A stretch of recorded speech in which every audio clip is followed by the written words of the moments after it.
Trophy. Bates and Keto there in shot for you. They're going to be on the Berkshire station. Feitner and Flynn of USA on the Buckinghamshire station. Attention. This is the open women's double sculls. These are both international level crew rowers. Attention. Go. And a quick start for the Americans on the right-hand side of your screen there. I think they just got an early squeeze. They did look that little bit quicker and sharper, didn't they? Joining us from the East Coast of America, good morning to you. Saturday of Henley, you are joining us here and watching your double scull, but they're up against an absolutely world-class crew in Keto and Bates, who raced at the last World Cup for Great Britain. These are looking towards the LA 2028 games, both of these crews, and it's going to be a showdown. An early lead for the Americans. This crew from Saratoga, they've got about a bow ball there as they're coming off the end of the island. Is there a response from Keto and Bates? Well, as we were saying, in the bigger boats, you want to get out really hard, really early. It's hard to do something, but in these boats, it is doable. And so it's hard to draw too many conclusions right now from what's going on. You're almost better off looking at who looks more within themselves, who looks like they've established the better rhythm rather than whose bow ball is ahead at the moment. Yeah, good point, Stan. You've got to be loose, you've got to be relaxed through this. It's going to be a long way. It rained quite a lot here yesterday and overnight, so probably a little bit more water coming down the river at them. They know they're in for a slow race. Get into your groove and get into that rhythm. We're only just past the first marker. We've got a long way to go down the course. Bates and Keto, for my money, look like they do a little bit more at the back, a little bit more with their arms, and the Americans, Feitner and Flynn, a little bit more kind of through the middle of the stroke. Yeah, the top of your screen there. Bates and Keto representing Oxford Brookes and Thames. They both used to be sweep rowers, so they've had that transition into the sculling boat. Keto actually won the boat race for Cambridge in 2023.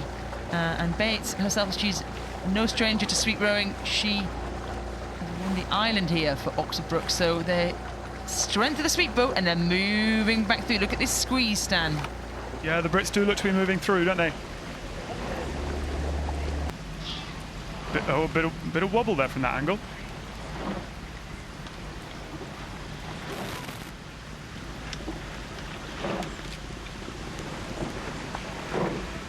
And now we're looking back towards Temple Island. A bit of steering for Bates and Keto as they're coming closer to the booms.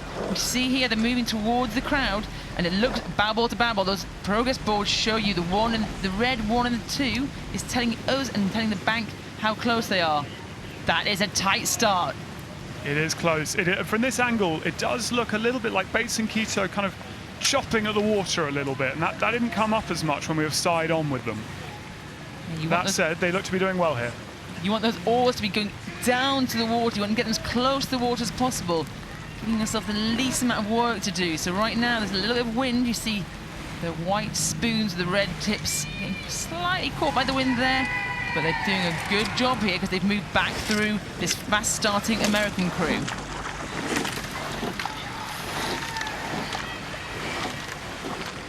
The approach, the Forley marker. We're looking down the course here. The rain has actually stopped now. Slight bit of a headwind on their back. That makes things a bit more uncomfortable, Stan. Yeah, it can make it easier to get hold of some work, although I think in the double, that's probably not too much of a challenge anyway. You've got an oar in each hand. You just saw the race with 4 sweep rowing, 1 oar in your hand. Actually, the sculling, you have a lot more surface area to push against, so you can really get hold of that water and squeeze past it. And Jess, you were saying that Bates and Keto were sweep rowers. I mean, you and I were both sweep rowers. I always found that scullers transition better into sweep rowing than vice versa. So Bates and Keto have done well to just to find a way to row this double scull nicely. Yeah, scullers will always tell you it's more technical, having an oar in each hand, but it's debatable. But right now, I'm telling you, it's hard to row in this small boat down this course. And actually, they're transitioned to moving into the sculling boats and getting that slot to race at the World Cup for Great Britain. It's probably just meant they've had a bit of time to row in this combination. They've got that experience of starting at the very highest level, and it's showing here through the middle of this race.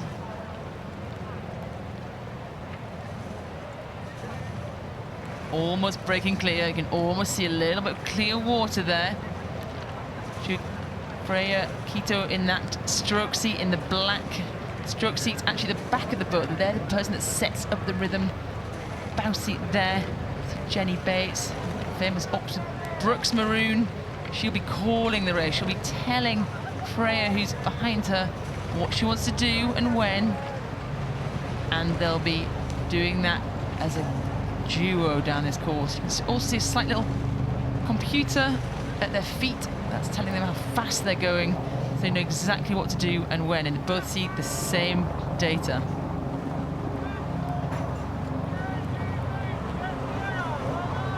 Nice shot there.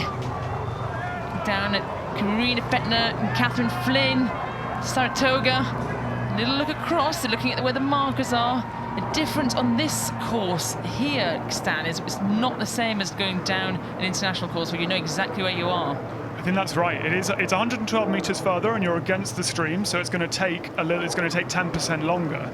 But more than that, it can just be quite hard orientating yourself. And when you're on a 2,000 meter course, you see, every 250 meter marker, you can be really clinical about knowing where you are and emptying yourself on the right schedule. It'll be much harder here, and I think that probably is a meaningful advantage for crews who are used to this course, which obviously is disproportionately the British crews. A little bit harder for the Americans. You're looking at two athletes here who are no stranger to the course. They've been down here, and look at this, the rain has now started again. It is tipping it down on these athletes. They're doing a great job of staying in their boat, holding on to their oars. It also makes your hands a little bit slippier. If you're looking at their spoons now, they're actually twisting them so that the spoons go in and out the water, which is called feather and squaring, and that comes really tricky sometimes. Yeah, I was saying to Tim earlier how I always like to wooden handle because it becomes more grippy in the rain, whereas a plastic handle just goes the opposite way. And I think all that is just more exacerbated in a sculling boat because you just have one hand on each oar, and it can be very, very easy to make a mistake. And actually, in these boats, in the sculling boats, when you draw through to the finish of that stroke, where you take the oar out, your hands are actually overlapping. You have your left hand slightly above your right hand, and that has a lot of skill in it. That's right. For pretty novice scullers like me, who never really mastered the art in the way that these guys have, I'd often come off the water with bleeding knuckles because your hands would be bashing each other. Novice knuckle, we call that, and it's great when an Olympic champion's telling you that. Everyone does it. But look at this, they're coming down the enclosures. This is looking quite comfortable now for Bates and Keto. Another contrast, and we were talking about this a little bit earlier with the Brits maybe being a little bit more familiar with the course. They look to have just stuck to the booms, their sides, steered a very straight course, whereas the Americans, I think, have been out in the middle a little bit more and steering this way and that just a little bit more, making the course a little bit longer for themselves. And as we mentioned before, they should be quite evenly matched, these crews.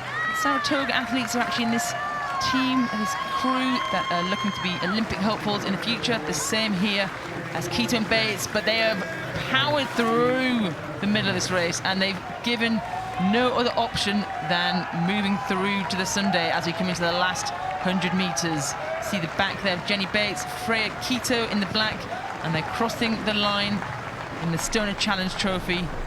Relief heads back. It's not been easy, but they've triumphed here. A win in the Stonor Challenge Trophy for Bates and Keto over Feitner and Flynn.